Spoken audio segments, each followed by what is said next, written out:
Today is Monday, July 26th, 2021. This is DIRTRACKR Daily. I'm Justin Fiedler. Coming up, we'll get you up to speed on all the weekend's dirt racing action, including big money for Lucas, the Outlaws in central Pennsylvania, 3 races for the All-Stars, and a lot more. Before we dive in, if you like what I'm doing here, please subscribe to the show, leave a review, and hit those follow and notification buttons depending on where you consume this.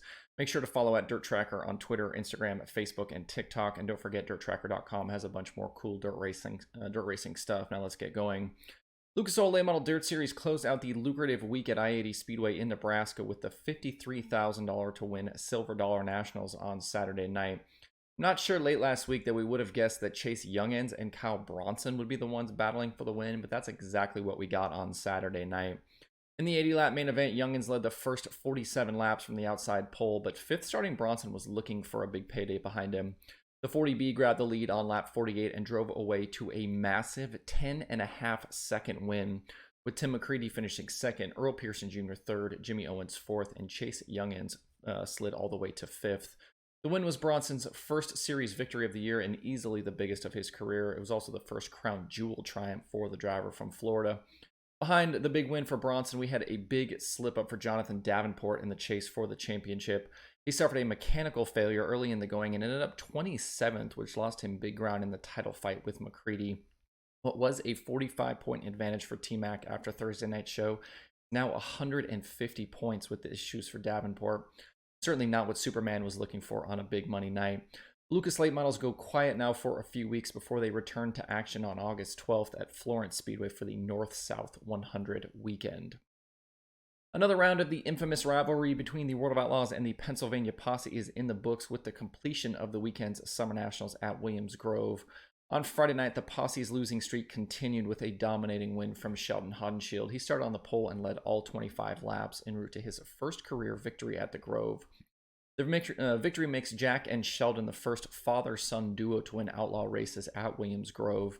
Lance DeWeese hard charged from 17th to finish second, while James McFadden, Donnie Schatz, and Brent Marks completed the top 5. On Saturday night, I guess you could say the Posse winless streak was busted as Brent Marks took down the $20,000 to win weekend finale.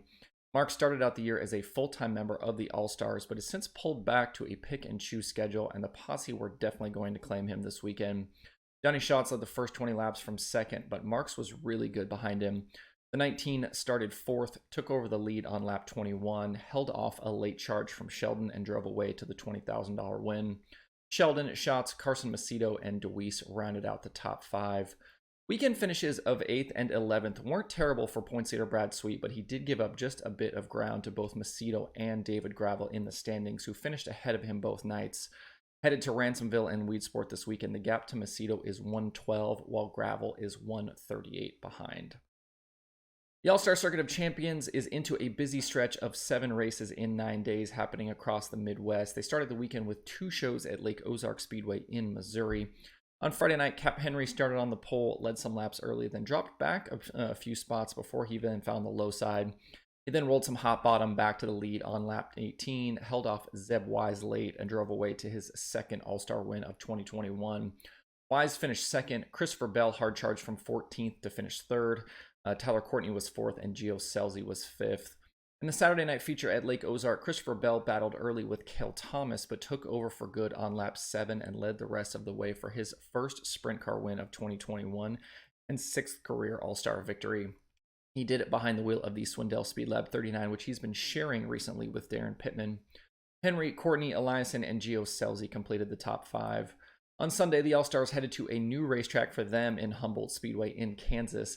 It looked like we might get the first Corey Eliason win of the season, but he faded late in the going, and series points leader Tyler Courtney took advantage, leading the final 4 laps en route to his 6th win of 2021 and first since June 4th at Wilmot Raceway.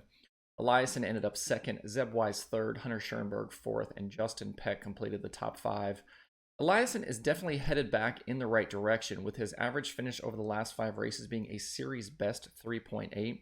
The problem is that Courtney has matched that pace, so Eliason has not been able to close down in the standings.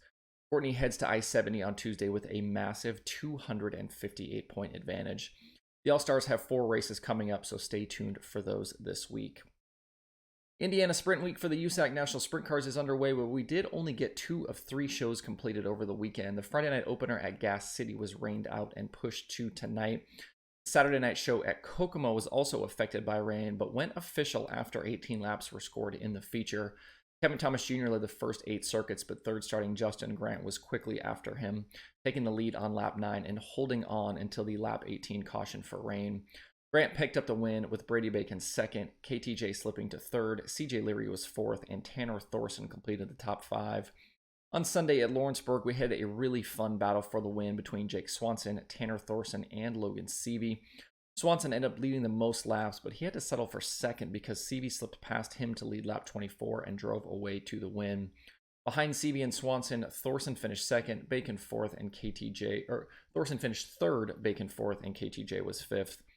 Justin Grant started 19th on the night. He suffered a flat tire but did recover to an 8th place finish. In the season-long championship battle, he now trails points leader Bacon by 73. With 2 nights complete, Bacon also leads the Sprint Week points by 9 over KTJ. Still a ton of racing left, so anything can and will happen in the standings. The action continues tonight with the makeup feature at Gas City. You can watch that live on Flow Racing. With the Summer Nationals over the weekend, the Bobby Pierce Ashton Winger show continued to roll along, with both drivers adding more wins to their 2021 resumes. Pierce won Friday night at Tri-City and Sunday at Richmond to push his win total to 11 for the year. He continues to pull away in the standings. And on Saturday at Clarksville, Ashton Winger picked up his 4th win of the year, and he continues to show big improvement. With the modifieds, Nick Hoffman and Mike Harrison split the weekend, with Harrison winning Friday at Tri-City and Hoffman taking Saturday at Clarksville and Sunday at Richmond. Hoffman's Sunday win pushed him to 17 on the season and 55 wins for his career, which is now the most wins in modified nationals history. This week of racing closes out tonight at Lake Cumberland. You can watch that live on DIRTRACKR. And Sprint Week for the ASCS got underway over the weekend. They got 3 shows complete after the opening night at Riverside was rained out. Friday night at Batesville, it was Dale Howard winning over Ryan Timms and Dylan Westbrook. Saturday at I-30, it was Matt Covington taking the victory with J.J. Hickle second and Westbrook third. And last night's makeup show at Riverside was a wild affair that took about an hour and a half to complete 30 laps. We had multiple red flags, drivers mad at each other, and a last lap, last corner crash. Jess Swindell led much of the race but got passed late by Matt Covington. Then on the final lap, Swindell threw a desperation move at Covington and actually cleared him, but then caught the outside wall. The contact forced him back down into Covington and also collected Blake Hahn. After a lengthy delay for cleanup, Ryan Timms inherited the lead on the restart and drove away to the win over Dylan Westbrook, and a nice recovery for J.J. Hickle, who ended up third after turning over earlier in the night. ASCS Sprint Week is off tonight, but returns tomorrow at Creek County Speedway for Night 4. On Sunday at Weed Sport Speedway, Stuart Friesen started 5th, battled past early leader Max McLaughlin just before halfway, and drove away to his 4th Super Dirt Car Series win of the season.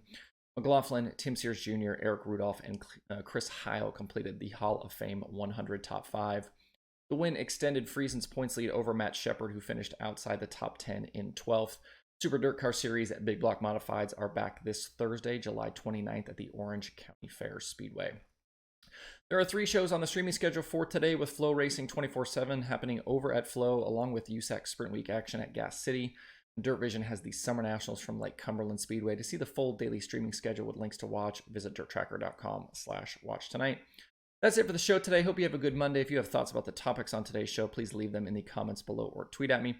Thanks everybody for tuning in. We'll see you tomorrow for more DIRTRACKR Daily.